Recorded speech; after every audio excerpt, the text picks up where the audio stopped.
I am sitting on a chair, a gaming chair. But it's not just any ordinary chair that you just pay way too much for. It's a chair that can light up.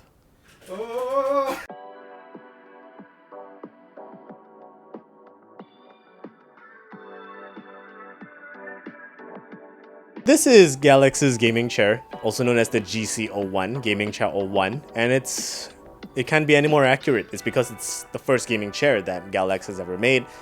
In case you don't know, if you've been living under a rock, Galax makes graphics cards, really good ones. They've just got into peripherals and of course gaming furniture. Dom, is gaming furniture even a thing? So the GC-01. You know what, I'll just call it the Galax RGB chair because that's exactly what it is. It kind of surprised me in the beginning because I was like, okay, this is just a regular looking gaming chair. It's probably not even real leather. Definitely not real leather for its price. It's under 1,000 ringgit. And when I saw the video and it just lit up, I was like, I don't like it, but I want one in my room.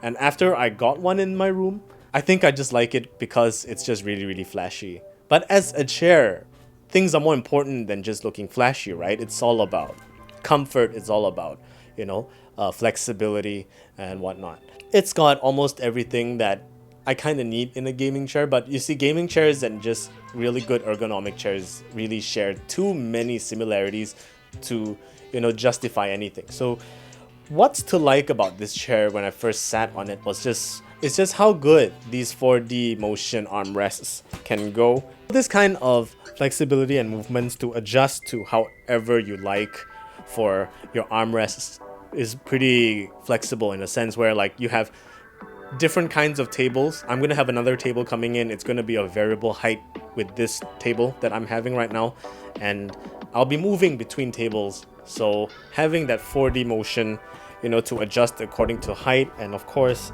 the rotation is kind of important to me. And of course, it's for me to do things like this when I need to ponder about why I'm still in this industry. We're having natural sunlight come in from the window right now, and it's still pretty bright. It's actually really bright.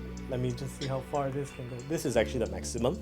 And you use this controller to just change the color of whatever you like.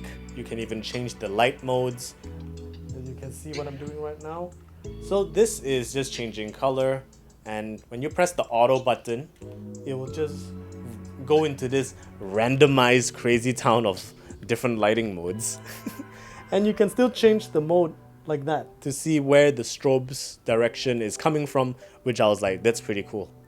But to see the power of the chair, you have only one option, which is through USB Type A. So you better just connect the two cables behind and you're pretty much set. So you can just put a power bank behind and tuck it at the back seat compartment of the chair, and it's not invasive.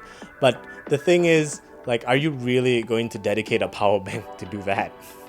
That's the real question. You can plug it into a wall, but that kind of restricts the freedom of movement that you have when it comes to moving the chair around. I mean, after all, this chair has wheels, and at the bottom there, it's just pretty weird. It's got these little white studded skirts on each leg of the chair.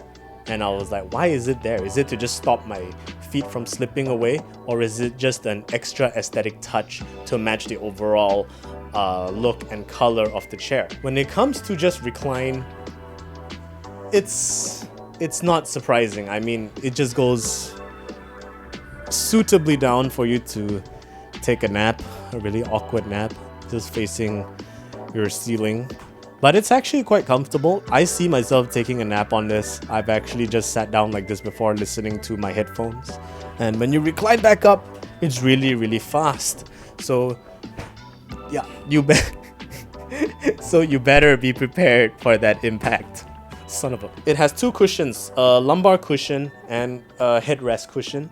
So basically you just strap them on at the back from the loop here, and of course the lumbar will just extend towards the same loop as the headrest, and you just loop the secondary straps at the back.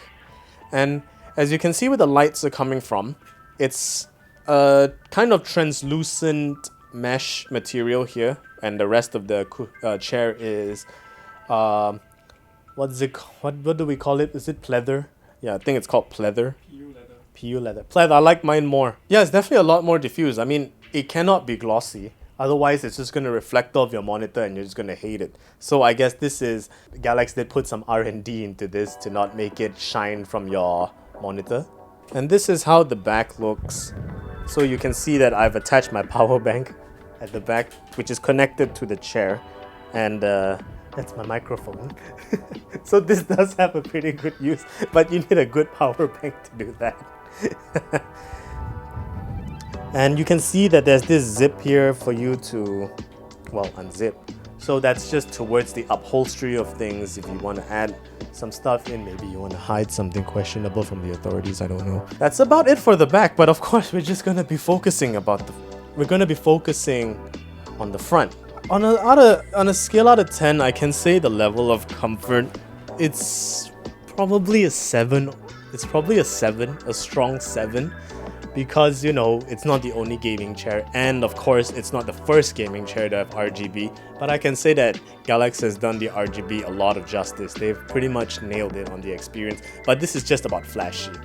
There are more comfortable chairs out there at a competitive price range, but if you do want something that just screams gamer and absolute flashiness, I guess this is the best direction to go. And you know what? I can leave this LEDs on for the whole day and it doesn't warm up. In terms of ergonomics, I can pretty much say that this is a relatively comfortable chair, but the level of comfort, I have to say, like, compared to other gaming chairs out there, is pretty much flatlined, in a sense where, like, any other chair can provide the same amount of comfort.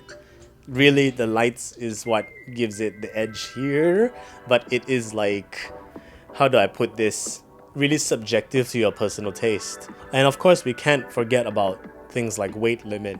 I mean, what is the limit towards chairs like these? I remember there are options when you buy gaming chairs online. You gotta factor in your weight, because, you know, if you weigh too much and your chair can't handle that weight, obviously that gas lift is just not gonna work out for you. But in this case, it's pretty straightforward, straight downward.